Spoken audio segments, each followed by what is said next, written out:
I'm Dan Obeck, and I work for the Oregon Health Authority. Hi, I'm Robert Marks. I'm the health administrator with our STD clinic, which is part of our HIV STD program at Public Health, Seattle-King County. I'm Mackie R. Friedman. I'm the principal investigator of Project Silk, located in Pittsburgh, Pennsylvania. One of the things that we've been doing is using a electronic login system so that when a participant comes into the space, they can log in either on their phone or on a computer at the space or on a tablet. When they log in initially, they're asked to put contact information.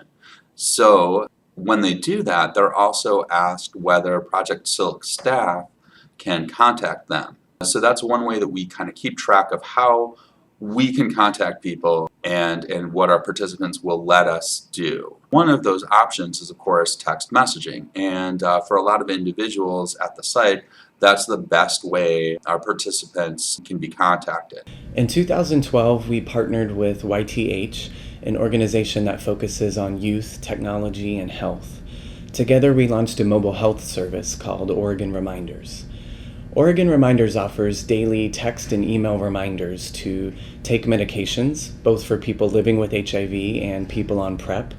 It also offers monthly reminders to refill prescriptions and reminders to test for HIV and other STIs every 3 to 6 months. Another way that we're using text messaging is through our HIV and STD partner notification services. So we have the ability, along with calling an individual who may have been diagnosed or exposed to disease, along with sending a letter, to be able to text somebody and try to reach them through that technology. What Project Silk does is it uses project-specific phones that certain staff are attached to. And what we do is we're not specific when we make those contacts, when we make those text messages. We say things like, hey, the thing we talked about last week, it's coming up right now, in a half an hour. Are you ready? Or remember that thing that we set up? It's tomorrow. The messages that we send out are fairly vague. For example, time to take your meds. In that example, we left out the word HIV intentionally. If users want to customize the message to be more specific and maybe include the name of an HIV medication, they have that option. It was a challenge to get this set up with our compliance department. We can't share any PHI. We can simply say something like, my name is Robert with Public Health. I have an important health matter that concerns you. Please call me at this number.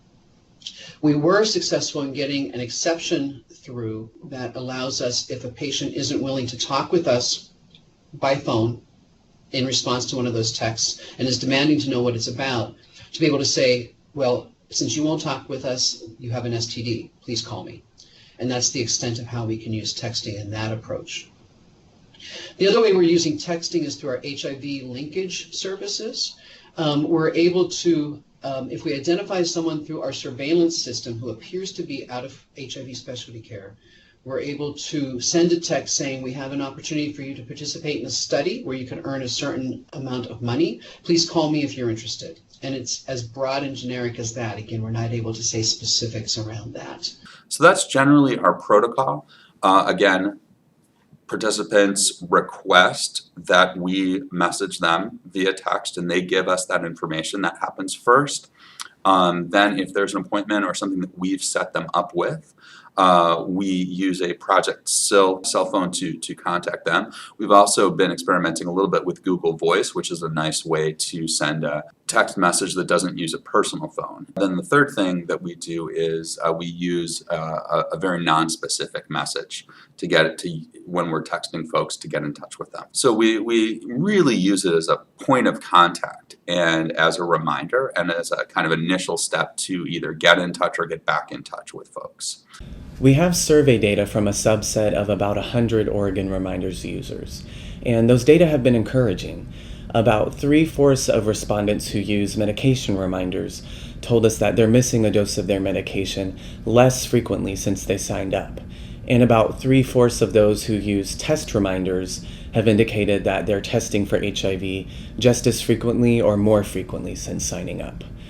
We also saw a fairly high level of risk behaviors among respondents, so we believe that our service is reaching a population for whom Knowledge of current HIV status and viral suppression are particularly important. Public Health Seattle and King County considers itself and all of the activities within public health to be under a covered entity definition.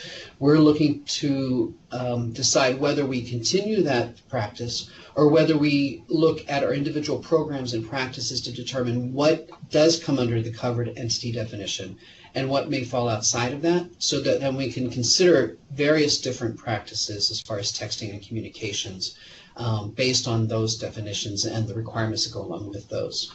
So we are in the process of doing some interviews internally and externally with others who may have texting practices in place, and then making recommendations to a steering committee to take to the executive team within public health to guide our texting practices and policies.